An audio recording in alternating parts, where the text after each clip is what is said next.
नमस्कार.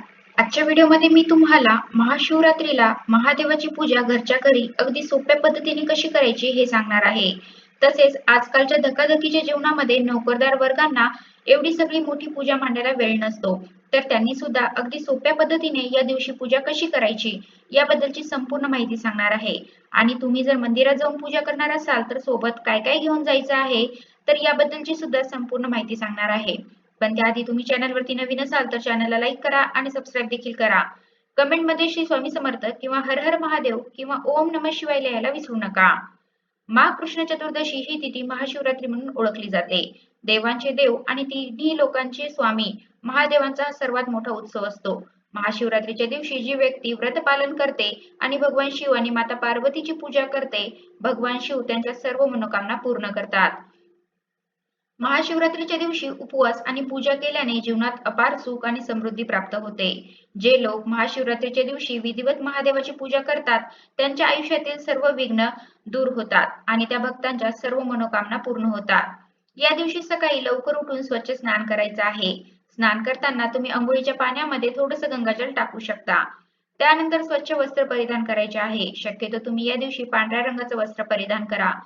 त्यानंतर आपली रोजची देवपूजा करून घ्यायची आहे आणि आपण ज्या ठिकाणी पूजा मांडणार आहात ती जागा स्वच्छ करून तिथे एक चौरंग ठेवायचा आहे. चौरंगावरती सुद्धा आपल्याकडे असेल तर पांढरे वस्त्र टाकायचे आहे आणि पूजा करण्याआधी आपण दीपपूजन करून घ्यायचं आहे. तर दिवा लावून दिव्याची हळद, कुंकू, अक्षता, फूल वाहून पूजा करायची आहे. नमस्कार करायचा आहे. महाशिवरात्रीची पूजा ही रात्रीच्या 4 प्रहरांमध्ये केली जाते. परंतु या दिवशी आपल्याला जेव्हा वेळ मिळेल तेव्हा मंदिरात किंवा घरी पण ही पूजा करता येते. कारण असं म्हटलं जातं की शंकर भोळा आहे आणि आपण मनापासून केलेली भक्ती त्याच्यापर्यंत नक्कीच पोहोचते आणि ते आपल्या सर्व मनोकामना पूर्ण करतात. सर्वात आधी आपण गणपती बाप्पांची पूजा करायची आहे, पण त्यापूर्वी गणपतीला अभिषेक घालायचा आहे. स्वच्छ पाण्याचा, त्यानंतर पंचामृताचा अभिषेक घालायचा आहे. अभिषेक घालताना तुम्ही त्या पाण्यामध्ये थोडंसं अत्तर आणि गंगाजल देखील टाकू शकता. अभिषेक करताना गणपतीचा एखादा मंत्र म्हणायचा. वक्रतुंड महाकाय सूर्यकोटी समप्रभ निर्विघ्नं कुरु मे देव सर्वकार्येषु सर्वदा. ओम गण गणपतये नमः. ओम गण गणपतये नमः. चौरंगावरती थोड्या अक्षता ठेवून त्यावरती हळदी कुंकू वाहून गणपती बाप्पांची मूर्ती स्थापन करायची आहे. त्याचबरोबर आपल्या घरात माता अन्नपूर्णेची मूर्ती असते, ती साक्षात माता पार्वतीचेच रूप आहे. म्हणून आपण या दिवशी माता अन्नपूर्णेची सुद्धा विधिवत पूजा करायची आहे. कारण या दिवशी गणपती बाप्पा, पार्वती माता आणि भगवान महादेव यांचे एकत्रित पूजन केले जाते. अन्नपूर्णा मातेला सुद्धा स्वच्छ पाण्याचा, पंचामृताचा अभिषेक घालायचा आहे.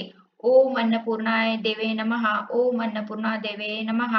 हा मंत्र तुम्ही म्हणू शकता. कारण या दिवशी भगवान शिव आणि माता पार्वतीचा विवाह झाला होता. त्यामुळे महाशिवरात्रीच्या दिवशी भगवान शिव आणि त्यांची पत्नी पार्वतीची पूजा केली जाते. यंदा महाशिवरात्री ही रविवार दिनांक 15 फेब्रुवारी 2026 रोजी साजरी केली जाणार आहे. निश्चित काळात महाशिवरात्रीचं शिवपूजन केलं जातं. निश्चित काळाची वेळ 15 फेब्रुवारी रोजी उत्तर रात्री 12:28 ते उत्तर रात्री 1:18 असणार आहे.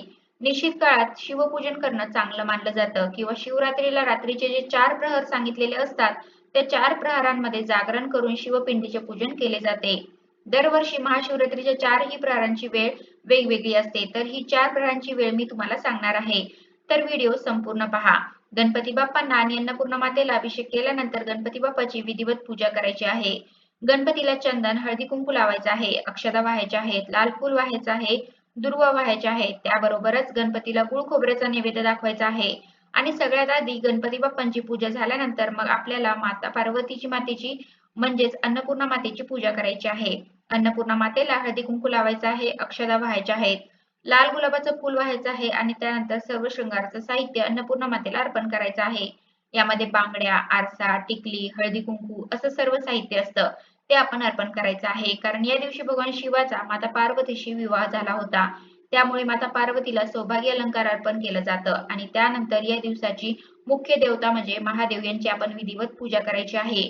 महादेवांची पूजा आपल्याला शिवलिंगाच्या स्वरूपात करायची असते. तर एका स्वच्छ ताम्हणामध्ये शिवलिंग ठेवायचं आहे. तुमच्याकडे कोणत्याही धातूचे शिवलिंग असेल तर ते चालू शकतं.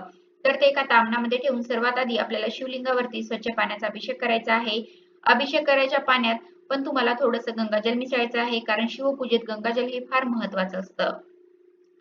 त्यानंतर आपल्याला दुधाचा अभिषेक करायचा आहे किंवा तुम्ही पंचामृताचा अभिषेक देखील करू शकता किंवा पंचामृतासाठी लागणारे जे काही 5 पदार्थ आहेत जसे की दूध, साखर, तूप, मध आणि दही याचा वेगवेगळा अभिषेक सुद्धा तुम्हाला शिवलिंगावरती करता येतो. शिवलिंगावरती अभिषेक करताना ओम नमः शिवाय, ओम नमः शिवाय या मंत्राचा जप आपल्याला करायचा आहे. तसे तर शक्य झाले तर आपल्याला ही संपूर्ण पूजा होईपर्यंत ओम नमः शिवाय या मंत्राचं पठण करायचं आहे आणि शिवलिंगाला अभिषेक घातलेलं पाणी तुम्ही तुळशीला मात्र घालू नका. इतर कोणत्याही झाडांना घालू शकता किंवा तीर्थरूपी प्रसाद म्हणून घेऊ शकता. या दिवशी तुम्हाला इतर कोणताही अभिषेक जमला नाही तर जलाभिषेक तरी नक्कीच करा. कारण महादेवांना जलाभिषेक अत्यंत प्रिय आहे. त्यानंतर एका तामणामध्ये पांढऱ्या फुलांची सजावट करायची आहे आणि थोड्याशा पांढऱ्या अक्षता घ्यायच्या आहेत. या अखंड अक्षता असाव्यात. त्यानंतर शिवलिंगाची पूजा करायची आहे. शिवलिंगावरती कधीही हळद कुंकू लावू नये. त्याऐवजी तुम्ही भस्म किंवा चंदन लावू शकता. महादेवांना भस्म अतिप्रिय आहे. त्यामुळे शिवलिंगावरती चंदन आणि भस्म लावून घ्यायचं आहे. शिवरात्रीच्या रात्री जे 4 प्रहर सांगितलेले असतात त्या 4 प्रहरामध्ये जागरण करून शिवपिंडीचे पूजन केले जाते. तर पहिला प्रहर 15 फेब्रुवारीला संध्याकाळी 6:11 मिनिटांपासून ते रात्री 9:23 मिनिटांपर्यंत आहे. त्यानंतर दुसरा प्रहर 15 फेब्रुवारीलाच रात्री 9:23 मिनिटांपासून ते मध्यरात्री 12:35 मिनिटांपर्यंत आहे. त्यानंतर तिसरा प्रहर 12 नंतर 16 ही तारीख लागते त्यामुळे 16 फेब्रुवारीला 12:35 मिनिटांपासून ते पहाटे 3:47 मिनिटांपर्यंत असेल आणि 16 फेब्रुवारीला चौथा प्रहर पहाटे 3:47 मिनिटांपासून ते पहाटे 6:59 मिनिटांपर्यंत आहे. शक्य झालं तर शिवलिंगाची पूजा या 4 प्रहरांमध्ये करावी.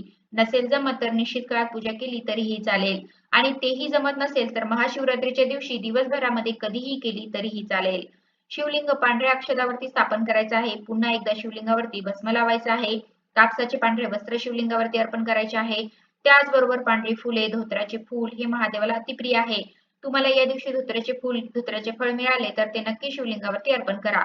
आणि या दिवशी सर्वात महत्त्वाची गोष्ट म्हणजे महादेवांना बेलपत्र अर्पण करणे. शिवलिंगाची पूजा बेलपत्राशिवाय अपूर्ण आहे.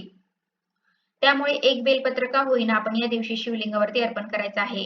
3 पानाचं बेलपत्र घ्यायचं आहे आणि ते उलट वाहायचं आहे. तुम्ही 3, 5, 7, 11, 51 किंवा 108 बेलपत्र देखील वाहू शकता. बेलपत्र वाहताना ओम नमः शिवाय, ओम नमः शिवाय हा मंत्र म्हणा. जर तुमच्याकडे रुद्राक्षाची माळ असेल तर ती सुद्धा शिवलिंगावरती अर्पण करायची आहे. आताच्या धकाधकीच्या जीवनामध्ये बऱ्याच नोकरदार वर्गांना खूप जास्त वेळ नसतो एवढी मोठी पूजा मांडायला. तर तुम्ही तुमच्या देवघरामध्ये एका तामणामध्ये शिवलिंग ठेवून त्यावरती साधा जलाभिषेक जरी केला आणि फक्त शिवलिंगाची भस्म, पांढरं फूल आणि बेलपत्र वाहून जरी साधी सोपी पूजा केली तरीही चालू शकतं. कारण महादेवांना भोळा शंकर म्हटले आहे. त्याची साधी सोपी अगदी मनोभावे जरी पूजा केली तर ते आपल्यावरती लगेच प्रसन्न होतात. त्यामुळे ज्यांना वेळ नाही त्यांनी देवाऱ्यामध्येच शिवलिंगाचं पूजन करा. बाजूलाच गणपतीची मूर्ती ठेवा आणि इकडच्या बाजूला अन्नपूर्णेची मूर्ती ठेवा.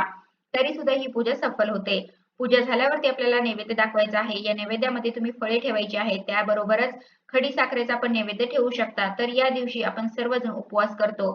तर उपवासासाठी आपण जे पदार्थ बनवतो त्याचा पण नैवेद्य तुम्ही ठेवू शकता. शेवटी धूप दीप ओवाळायचा आहे. मनोभावे नमस्कार करायचा आहे. शंकराची आरती करायची आहे. महाशिवरात्रीच्या दिवशी शिवपुराण, शिवपठण, शिवलीलामृताचा 11वा अध्याय या ग्रंथाचे वाचन सुद्धा करू शकता किंवा जे 4 प्रहर सांगितलेले असतात त्या 4 प्रहरांमध्ये जागरण करून शिवपिंडीचे पूजन, शिवपुराण वाचणे आणि महामृत्युंजय मंत्राचा जप सुद्धा आपण करू शकतो.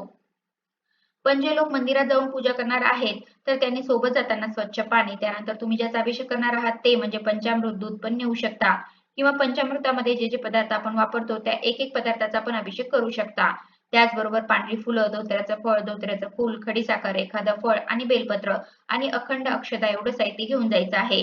आणि अगदी अशाच पद्धतीने तिथे देखील आपण पूजा करायची आहे. महाशिवरात्रीचं व्रत केल्याने सर्व मनोकामना पूर्ण होतात, संकटे दूर होतात, भीतीपासून मुक्ती मिळते, शिवाच्या कृपेने आरोग्य प्राप्त होते, सुख सौभाग्य वाढते. जर तुमच्याकडे अभिषेक पात्र असेल तर ते शिवलिंगावरती जरूर ठेवा. कारण शिवलिंगावरती सतत पाण्याची संततधार राहावी असं सांगितलं जातं. कारण शिवलिंगामधून सतत ऊर्जा प्रवाहित होत असते आणि अशी शिवलिंगावरती जर पाण्याची धार सतत वाहत राहिली तर ती ऊर्जा शांत होते. त्यामुळे तुमच्याकडे जर गाळती पत्र असेल तर ते अवश्य ठेवा. खरं तर शिवलिंगावरती रोज पाण्याची संततधार पडत राहील अशा पद्धतीने शिवलिंग ठेवलं पाहिजे. त्यामुळे तुम्ही सुद्धा अशा सोप्या आणि साध्या पद्धतीने घरच्या घरी महाशिवरात्रीला नक्की शिवलिंगाची पूजा करा. तुमच्या आयुष्यातील सर्व संकटे, विघ्न दूर होऊन तुमच्या सर्व मनोकामना पूर्ण होतील आणि महादेवाचा कृपाशीर्वाद आपल्याला नक्की प्राप्त होईल. तर अशा प्रकारे आजच्या व्हिडिओमध्ये मी तुम्हाला महाशिवरात्रीला महादेवाची पूजा घरच्या घरी अगदी सोप्या पद्धतीने कशी करायची हे सांगितलेलं आहे. तसेच आजकालच्या धकाधकीच्या जीवनामध्ये नोकरदार वर्गांना एवढी सगळी मोठी पूजा मांडायला वेळ नसतो, तर त्यांनी सुद्धा अगदी सोप्या पद्धतीने या दिवशी पूजा कशी करायची याबद्दलची संपूर्ण माहिती सांगण्याचा प्रयत्न केला आहे. आणि तुम्ही जर मंदिरात जाऊन पूजा करणार असाल तर सोबत काय काय घेऊन जायचं आहे तर याबद्दलची सुद्धा संपूर्ण माहिती सांगण्याचा प्रयत्न केला आहे. कसा वाटला तुम्हाला माझा आजचा व्हिडिओ कमेंट करून नक्की सांगा. धन्यवाद.